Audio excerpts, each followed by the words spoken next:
তো বলতেছিলাম সবার জন্য এটা ঈদের দিন না।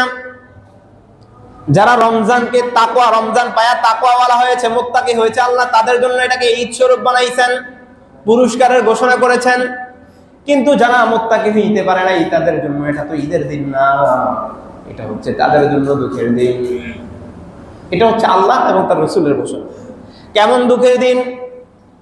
হযরত ওমর ইবনুল খাত্তাব রাদিয়াল্লাহু তাআলা আনহু, তিনার শাসনামলে খলিফাতুল মুসলিমিন যখন ছিলেন, অর্ধ জাহানের খলিফা হযরত ওমর ফারুক রাদিয়াল্লাহু তাআলা আনহু ঈদের দিন ঘরে বসে কান্না করে।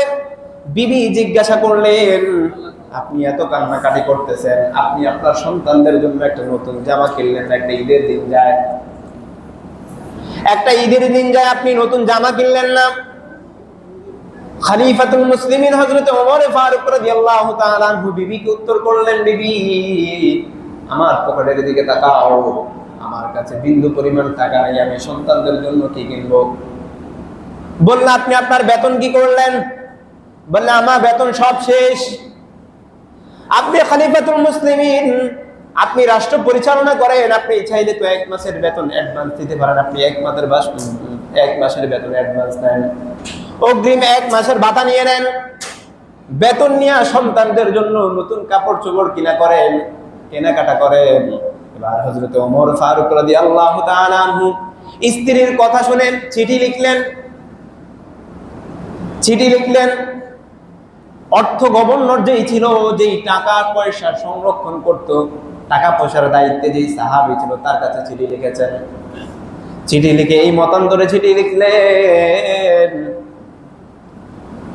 ও সাহাবী, আমি খলিফাতুল মুসলিমিন বললাম, আমি তোমাদের গভর্নর বলতেছি, আমার 1 মাসের ভাতা অগ্রিম আমাকে দেওয়া লাগবে, আমার সন্তানদের জন্য আমার জামা কাপড় কিনা লাগবে, ঈদের জামা কাপড় কিনতে হবে, দাও আমাকে 1 মাসের বেতন অগ্রিম দাও।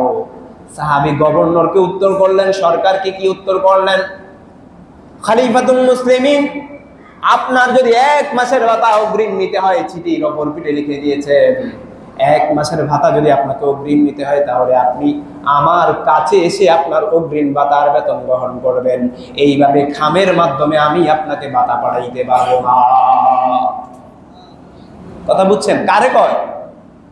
গভর্নর, অর্ধ জাহানের খলিফা, তিনার অধীনে কাজ করে সাহাবী।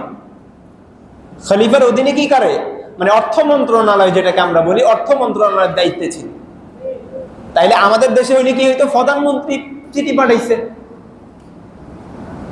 1 মাস কইছে 4 মাসের দিয়া দেয়, চাকরি বাছাই দেবে। কথা বুঝেন না?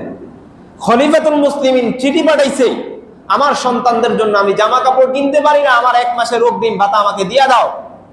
সাহাবী উত্তর করলেন, অর্থমন্ত্রী যিনি ছিলেন উত্তর করলেন, আপনার যদি এইভাবে অগ্রিম ভাতা নিতে হয়, তাহলে আপনাকে এখানে এসেই ভাতা নিতে হবে, চিঠির মাধ্যমে কোনো ভাতা দেওয়া হয় না। কথা বুঝছেন?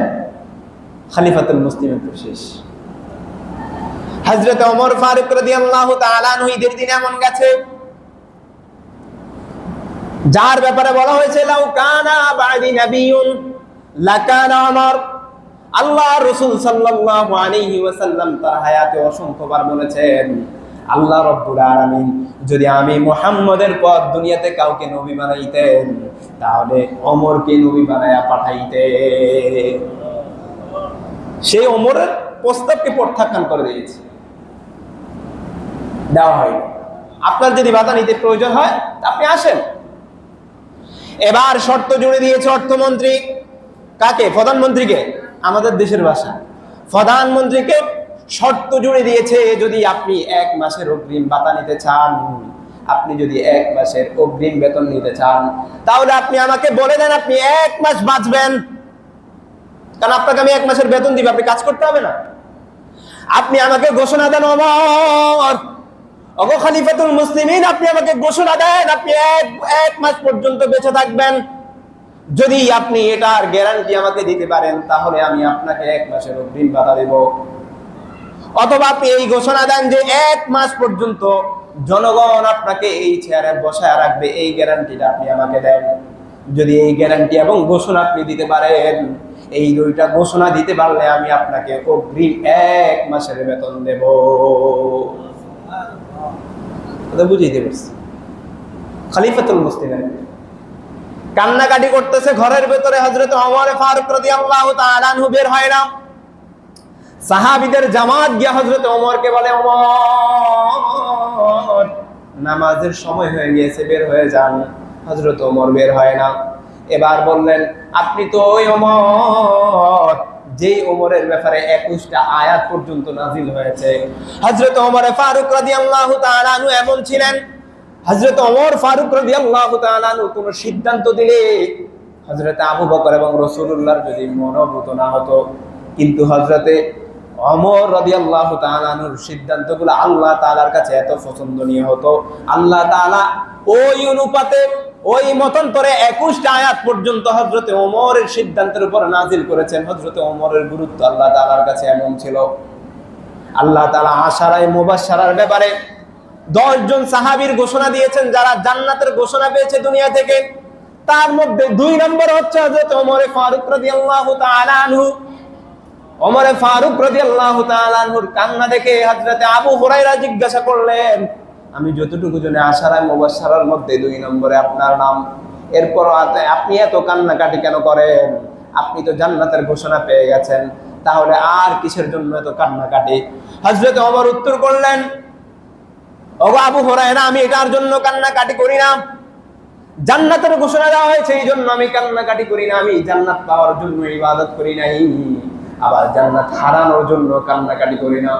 আমি কান্নাকাটি করি এই জন্য আমি রবকে সন্তুষ্ট করার জন্য ইবাদত করেছি, আবার রবের অসন্তুষ্টির জন্যই কান্নাকাটি করছি। আমার মনে মনে ভয় হয় আজকে ঈদুল ফিতরের নামাজ হয়ে যাবে, আমার ভেতরে ভয় হয় এই রমজানটাকে আমি আল্লাহ তাআলার সন্তুষ্ট চিত্তে কাটাইতে পারছি কিনা, আমি তার মন অনুভূত অনুযায়ী তার সন্তুষ্ট করতে পেরেছি কিনা, এটার জন্যই আমি ভয়ে কান্না করি। জান্নাত তো আমার লক্ষ্য নয়, আমার লক্ষ্য তো হচ্ছে রবের সন্তুষ্টি।